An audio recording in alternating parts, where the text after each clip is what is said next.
Welcome to, I think, I can't, actually I've lost count, I think fourth or fifth parent forum of the day. The format with these is that we're having a really snappy run round a topic, hopefully of use to parents. And we've talked for about 20 minutes on the panel, and then we have questions from the floor. So as we're talking, if questions pop into your brain, try and hold on to them, and then we'll cover as many as we can in that last 10 minutes. And these are quite short sessions, so I'm asking the panelists to be really, really brief and see if we can cover a lot of ground. So the topic that we're talking about today is why have league tables lost their relevance? And there should be a question mark after that. I mean, have they lost their relevance? I'm not sure they have. But and to answer that, we've got Rafe Lucas, Editor-in-Chief of the Good Schools Guide, and Paul Vanni, founding head of I can't remember the name of your school. London Park, Clapham. I'm sorry about that. Without glasses, I really can't see a thing. So let's begin with that basic question. I mean, like, have league tables lost their relevance? Do you want to kick off? I think there's value there still for league tables, but they have to be very much seen in the broader context of what schools offer, remembering that league tables, of course, focus on academic outcomes, and that is just it's just part of the picture for any school.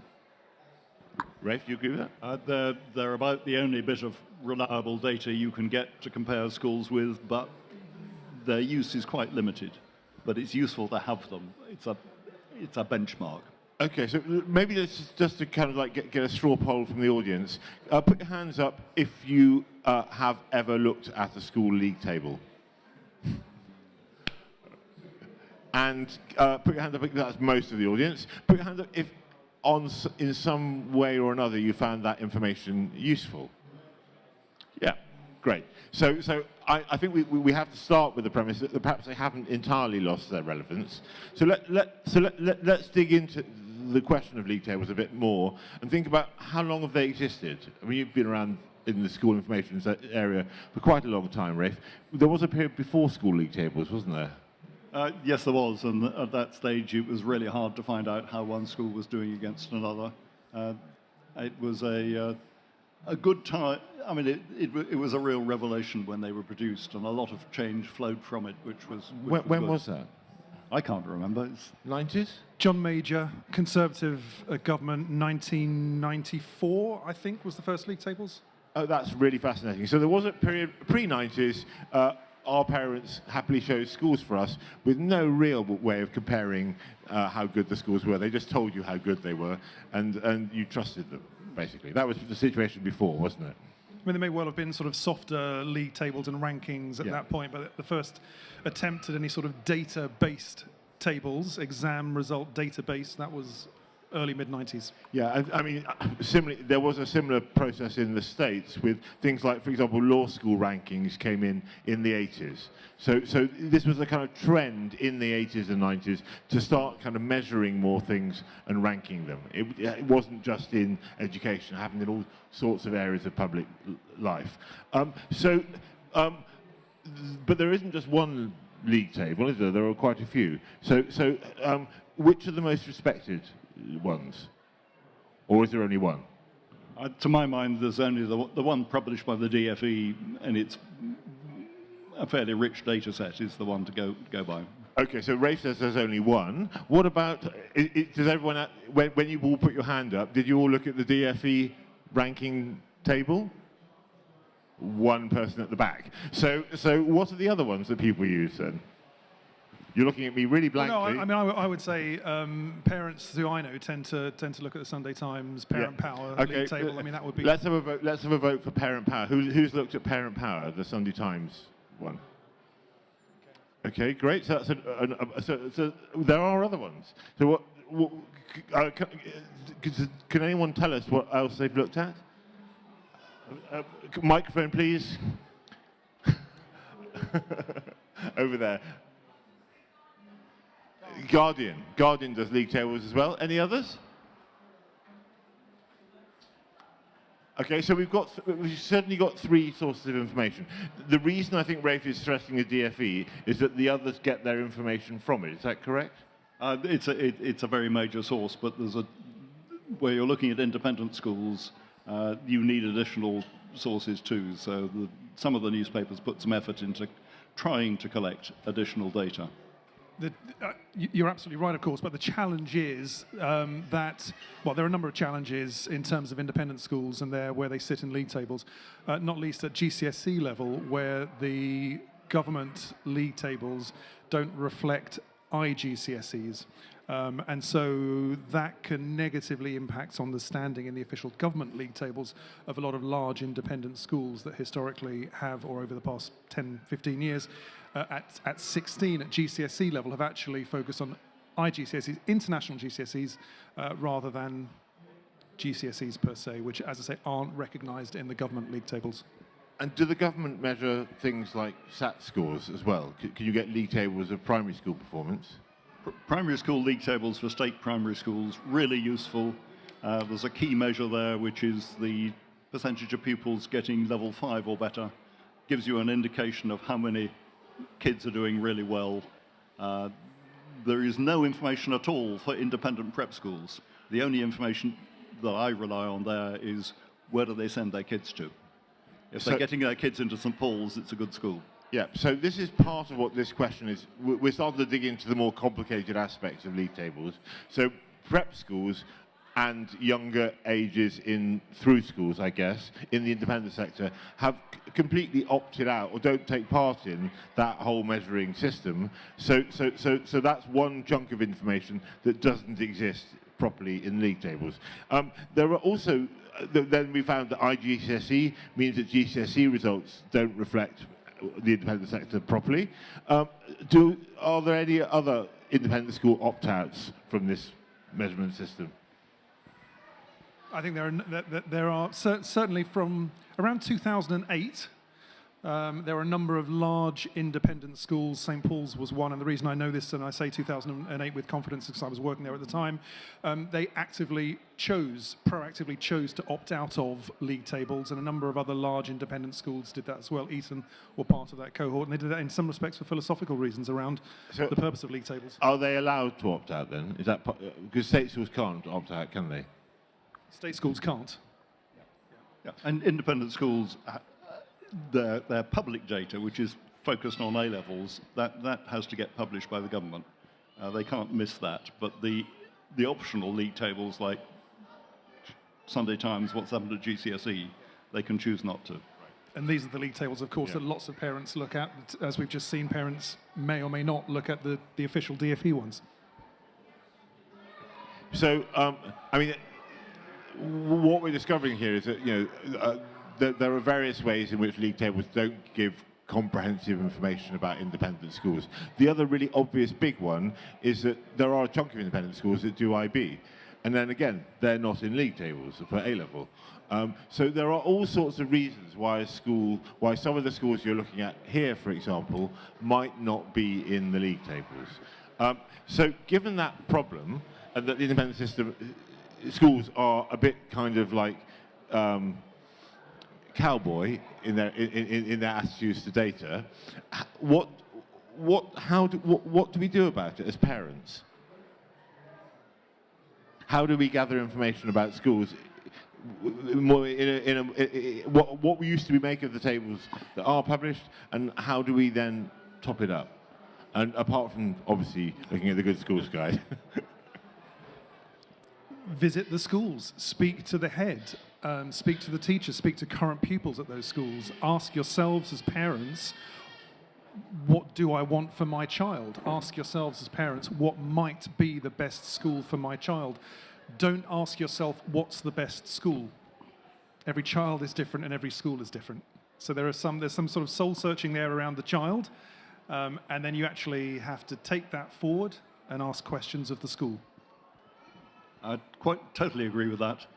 The Good Schools Guide is useful for making a long list because it gives you you can read through about a lot of schools much more easily than visiting them individually. But then what matters is visiting them because, as you say, what your individual child is like, how they will react, seeing the children at the school, what they're like, how are children like yours getting on there? Are they really being respected and liked by the school? All those sort of questions you only see if you visit the school. I think where it gets very tricky is when you get towards A-level. So if you're thinking about sixth form choices and you know that your child has particular strengths or interests in something, whether it could be drama or it could be English or it could be they're heading towards medicine or something like that, and you want to find a school that's really good at those things. You're not interested in how good they are generally, you're interested in how good they are at these specific things. And every school tells you they're wonderful at all these things. And it would be really handy to be able to pull off a list of schools that got great A-level results in the subject your child's interested in. But that's pretty tricky. There are things you can do, but we'll come to that in a second. What would you do about if you're a parent in that situation where you're looking for a very particular kind of sixth form education? Well, you can't, I mean, most schools will let you have the data on A-levels. You can look at that. It doesn't tell you, though, I mean, you need to be asking, is the teaching really good here, or is it just good pupils? You need to be looking at where the kids are going on to university. Are they so inspired by these subjects that they're choosing it? That sort of thing. It's the knowledge you get from the school rather than just the data. Yeah, I mean, that's a really interesting point. So what students go on to study at university as opposed to what their A-level results are like tells you a bit about how inspired they've been. Yeah. And if you find that no one's going to study English at university or history, that probably means the English and history departments aren't terribly inspiring. Yeah. I mean, it's so obvious, but parents often don't think that way. So what you're doing there is triangulation. You're finding multiple data sources, and from those building up a picture. And I think that's probably the best way to do that, isn't it? Absolutely. Okay, so let's go into GSG, because that's another great source of information. Where does the Good Schools Guide get its information from? Talking to parents and visiting the school. And also, we share the Department for Education's data set, so we have analysis under that. But as I said earlier, our objective is to help you make a long list, help you see which schools you think might appeal to you. You can't get down to the level of detail you need to make a decision in a book. You know your child, you have to see the school and measure the one against the other. It's that personal interaction. You're all good at judging human institutions. You've all been successful in life. You've got to make that judgment about a school. Is this an organization I want my child to be part of? Are there any biases that are in league tables and the way that they work? I mean, they seem super objective in a way, but do they tend to favour certain types of schools? And what do we think of like attempts to measure stuff like value added? I think league tables do tend to perpetuate the good schools. A school that is successful and is achieving strong academic grades, parents are going to see that at the top of the table, and therefore parents who are minded to send their children to academic schools are going to do that. So there is something that is self-fulfilling there. And it is more challenging, therefore, for smaller schools and new schools to break through into that. But that's not to say that those smaller schools or those new schools aren't offering an outstanding education. So there is a sense of perpetuation there, I think. Yes, and some schools obviously have a really strong intake in terms of the academic ability of their pupils, either from history or competition or location, and that makes a big difference. But also some schools are really focused just on getting good exam results. Let the breadth of education go to hell, I just want good A-level results. And that biases the league tables too. I mean, there's a really interesting point that Paul's making about sample size. So a small school will find that it's quite likely that its position in the league tables could go up and down quite dramatically from year to year, because it really does depend on a handful of children doing well. And so I mean, my sister went to a tiny little convent school that some years was the top school for miles around, and then other years was right down the bottom, and it just was really about sort of 2 or 3 children who perform well or not perform well. While a big school, all of that's kind of like ironed out a bit. There was a period where schools were doing quite dramatic things to try and improve their rankings, like excluding children, stopping them taking exams and things. Does that still happen? It does in some schools, absolutely. Children will get excluded after GCSE because they don't want them in the A-level. My favourite school for this is King Edward's Girls in Birmingham, really academic girls' school. But every year there are Ds and Es in their GCSE results and in their A-levels because they support kids who have got into trouble one way or another. They don't let them go. They care about the children. So a school which has no bad results, where are those children going? I mean, that is such an important point. Years ago, I taught in a wonderful school in Sussex, which I won't name, where the head, it was a prep school, and the head would say, yeah, it'd be very easy to have a 100% success rate at common entrance. It's not very difficult. You just put the schools in for the children in for the schools you know they're going to pass. But a good prep school should allow children to try for schools that perhaps they wouldn't necessarily, they're allowed to leap, to stretch. And 100% pass rate does tell you that, the school's being pretty cautious on the whole. And any teacher who's any good can work out who's going to pass an exam. It's allowing people to, leap for things. So we've talked a lot. I can't remember how much time we've got left. But are there any questions?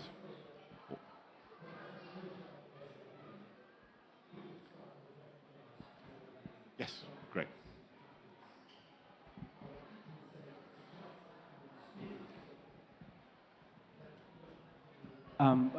I did attend your first session where you talked about being practical about the location and it being convenient for your family as well, where you look for a school for your child. So when you look at your league table, and if you happen to be in a region where schools in the league tables are maybe in the late 40s, early 50s, and if you could stretch yourself a little bit to get into an area where the schools are in the league in the first 10 or 20 schools, do you think you should, ditch that criteria around location and actually go to an area where the league, high-ranking schools exist?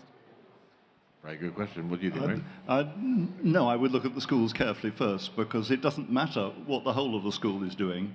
If you've got a bright child, the question is, are there enough bright children in this school that they will form a group that really celebrates doing well and carry themselves forward? It's very hard being a bright child in a school where there are no other children interested in academic work. But you don't need the whole school.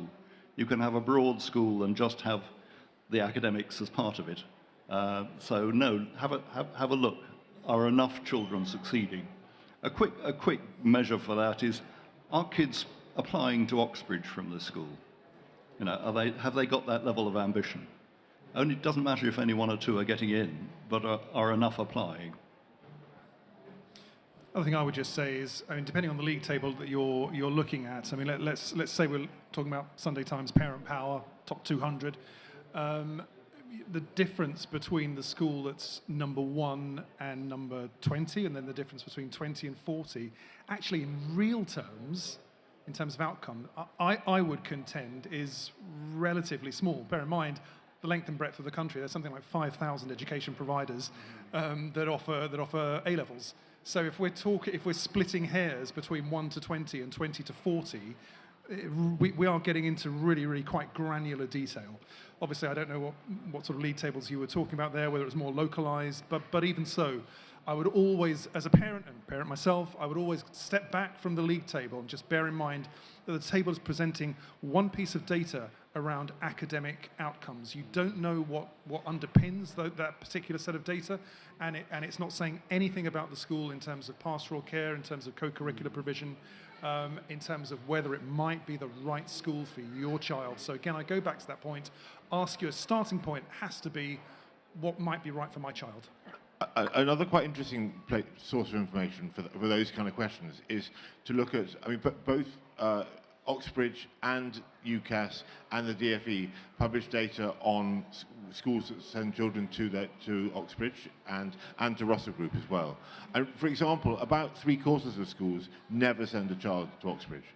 So that just tells you something. And you can then see that you can get quite good data on the numbers each year. There are amazing clusters, like Pilgrims, sixth form college outside Winchester, sends about 25, 30 children every year. That obviously is a huge sixth form college, so it's not proportionally, that's about right. But that means there's a big cluster of very clever kids in that school every year. Questions back? Hi. Thank you so much for the talk. And I wondered whether parents should just give up on this whole Oxbridge search, because it seems to be a little bit of a madness of a data set. Given that the political will is moving away from certain selective schools and more, I guess, towards a much wider remit of access to Oxbridge, shouldn't the data be a lot wider from both international standards of universities and potentially Ivy Leagues and far beyond? That's a very good question. Paul, what do you think? I think there are great universities out there beyond Oxford and Cambridge, whether we're talking about Russell Group or Ivy League. Absolutely. Personally, I would like to see more data around that. I think there's a really interesting league table that you never ever see because it doesn't exist, and it's the league table around students who go from school to university and get their first choice of university. There's no league table around that. So you might have a great school that has 10-15% of their students who go on to Oxford and Cambridge, but how many applied to Oxford and Cambridge? And the 10, 15, 20, what's the percentage of those who applied? So great to stretch students and challenge them and have high aspirations, absolutely. But we all know, tertiary education is more than just Oxford and Cambridge. And of course, in the kind of schools that we're talking about here, the US in particular, but not just actually, Canada, universities in Europe, even post-Brexit, dare I say it, are increasingly of appeal to students here in the UK. So there is life beyond Oxford and Cambridge, if you like. I mean, Oxbridge is a convenient shorthand, but most of us naturally have average children going to average universities. So choosing the right school for them is that's what's important, and that just doesn't show at the top of the league tables.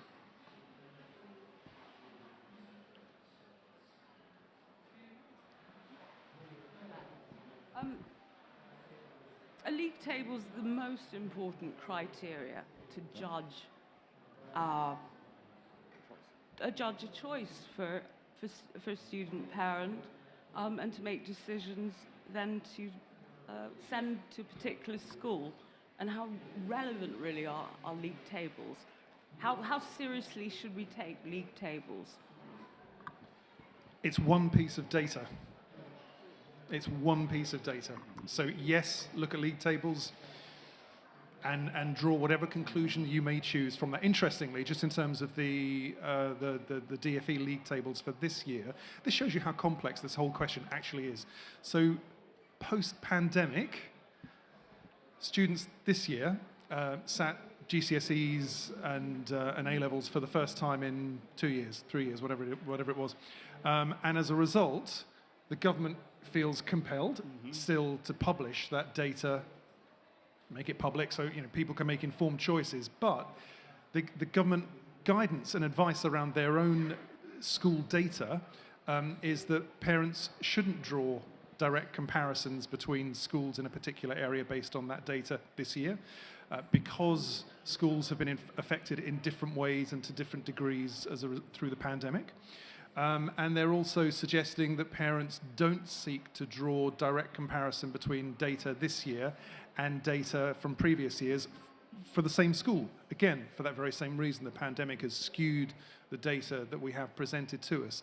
So, I mean, for me, that just goes to underscore that the use, but also the sort of danger, beware, I think, that there should be that label around league tables. Really useful, but It is only part of the picture, and they can be quite difficult to interpret as well. League tables also appear at university level as well, and they're incredibly important for when people are making choices, and they drive a lot of things that happen inside universities as well. I mean, the really big one is the student satisfaction survey, which absolutely kind of terrifies universities. But again, like all other kinds of data, they have weird distorting effects. So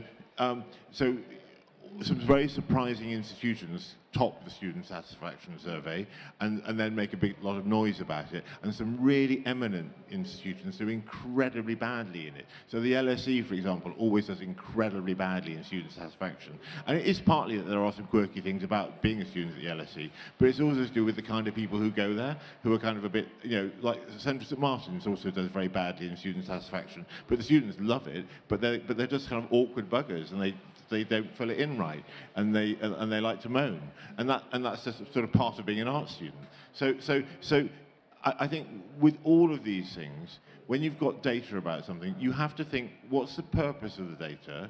Why is it being collected? And what are the intentions there? And league tables were intended as part of driving up standards, really, weren't they? There was a sense that there were a lot of schools that weren't taking exams very seriously, and that they needed to do something about that. That was the real purpose. It wasn't really about providing parents with information. That wasn't why they were collected initially.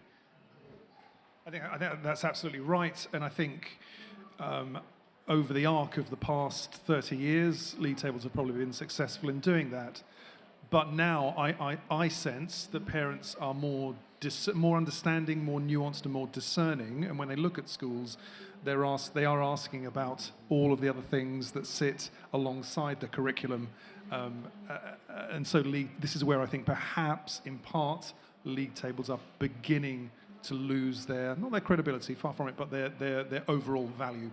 Yeah. And if you're looking at trying to get into a selective university from a school, universities are now discounting results from top of the league table schools. So the best you can do is how far down the league tables can I go and my child still do really well? Gives you the best chance for a top university. In the UK. Yeah. And with loads of provisos about that one as well. Okay, well, that was a really interesting discussion. Thank you all very much. And you can find Rafe, I think, on the Good Schools Guide stand. Is that right? And Paul, you're on the park. London Park School, Clapham. Which is by the cafe. Right by the cafe. Come and join us at the cafe. Great. Thank you all very much.